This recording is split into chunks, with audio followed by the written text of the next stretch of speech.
Bismillahirrahmanirrahim. Assalamualaikum warahmatullahi wabarakatuh. Alhamdulillah. Alhamdulillahi ala ni'matillah. Wassalatu wassalamu ala rasulillah Sayyidina Muhammad ibn Abdullah wa ala alihi wa sahbihi amma walah. La hawla wa la quwata illa billah. Amma ba'd.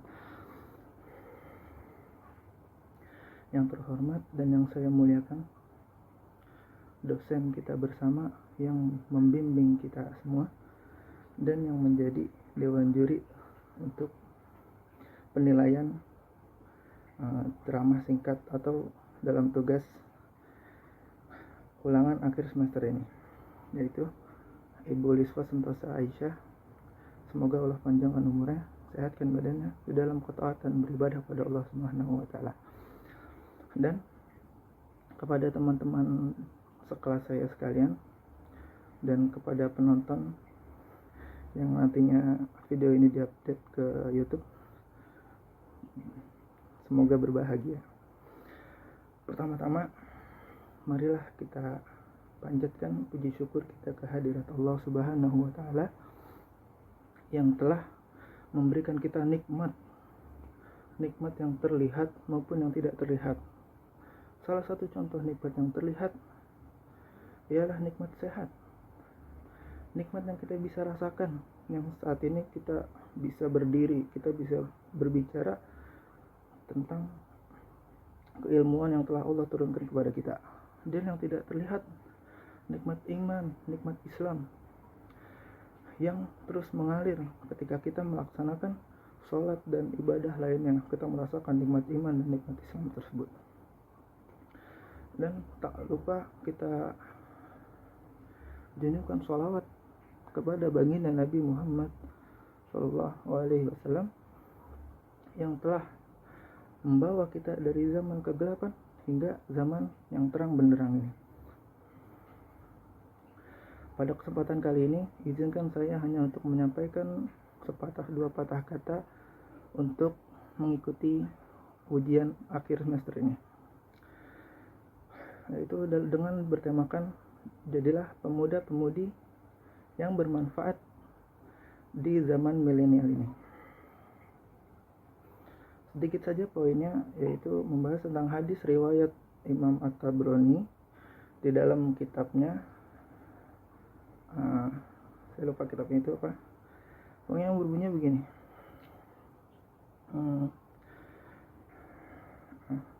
Khairun nas anfa'uhum linnas. Sebaik-baik manusia adalah dia yang bisa bermanfaat kepada manusia lainnya. Bagaimana cara kita bermanfaat bagi manusia lainnya? Pada hadis tersebut, Nabi mengajarkan kepada kita untuk kita selalu berbuat baik kepada setiap manusia. Tidak hanya baik pula, kita harus bermanfaat kepada yang lainnya. Di dalam artikel yang sudah saya baca, ada tiga jenis yang kita dapat bermanfaat kepada yang lainnya. Bisa kita gunakan sebagai jalur kebaikan, juga sebagai jalur manfaat.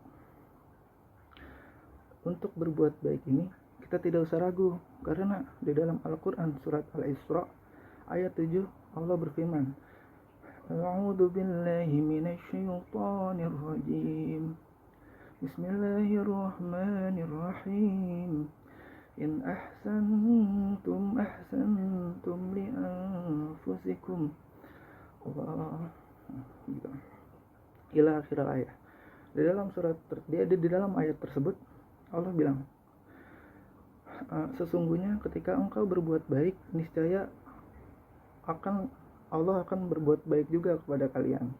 Atau di dalam tafsirnya, ketika kita berbuat baik, kebaikan itu akan kembali kepada diri kita sendiri. Terus di dalam lanjutan ayat itu, jika kita berbuat jahat, maka perbuatan jahat itu akan kembali juga kepada kita sendiri. Apa aja tadi yang tiga yang akan menjadi manfaat untuk diri kita dan orang lain? Yang pertama, ada ilmu. Ilmu merupakan salah satu jalur untuk kita berbuat kebaikan.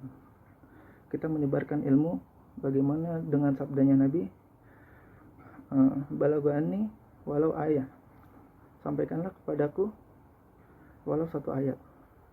Banyak cerita tentang dahsyatnya satu ayat ini, satu hadis ini yang dikerjakan oleh manusia lainnya yang orang-orang awam gitu. Ada cerita-ceritanya banyak, cuma saya tidak ngebahas dalam situ. Terus apa lagi di dalam hadis, in qata'a amaluhu idza mata ibnu adam in qata'a amaluhu, jika anak Adam meninggal maka akan terputus amalnya kecuali 3, illa min salasin, kecuali 3. Salah satunya itu adalah ilmu yang tafa'ubi, ilmu yang bermanfaat. Apabila kita mengajarkan kepada setiap umat atau kita menyampaikan satu manfaat, satu ilmu yang dapat disebarkan lagi olehnya, seperti salah satunya contoh ilmu tajwid atau ilmu yang lainnya, kita sampaikan kepada teman kita, terus teman kita menyampaikan kepada temannya yang lain yang belum mengerti, maka ilmu tersebut akan terus mengalir kepada kita. Bagaimana cara membaca Al-Quran yang benar, bagaimana tata cara sholat yang benar, bagaimana cara yang lainnya biar supaya benar. Seperti itu. Terus yang kedua, selain ilmu, di dalam artikel yang saya temukan ada harta. Untuk menjadi orang yang bermanfaat di dunia sekarang, apalagi terkhususnya pada tahun ini pandemi ya, kita tahu sendiri betapa hancurnya ekonomi pada tahun ini karena pandemi yang melanda. Kegiatan-kegiatan yang dapat memasukkan ekonomi masyarakat terputus begitu saja. Banyak pekerja-pekerja yang putus dikarenakan terkena PHK secara langsung begitu ya.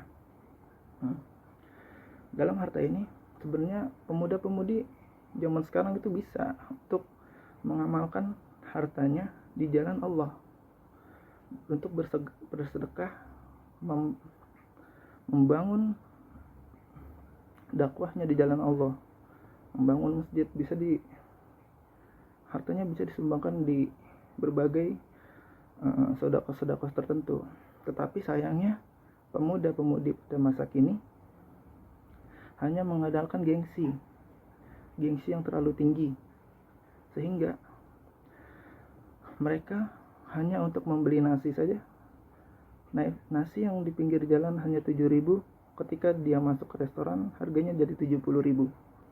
Begitu juga dengan bajunya, handphonenya, sepatunya, dan lain-lainnya. Betapa banyak pemuda-pemudi yang seperti ini. Yang pertama, baju yang kita lihat di pinggir jalan itu hanya 30.000-an, tapi kalau kita udah masuk ke distro dan lainnya, itu harganya udah menjadi 2 kali lipat, 3 kali lipat. Bahkan sepatu yang di pinggir jalan itu hanya 70-an ribu, ketika kita masuk mall itu sepatu udah harganya jadi 700.000. Bayangkan jika kita beli sesuai fungsi saja, tidak dengan menggunakan gengsi. Sisa uang tersebut bisa kita manfaatkan untuk kebaikan di jalan Allah Subhanahu wa taala. Selanjutnya, yang ketiga, kita bisa menggunakan tenaga kita untuk bermanfaat kepada orang lain.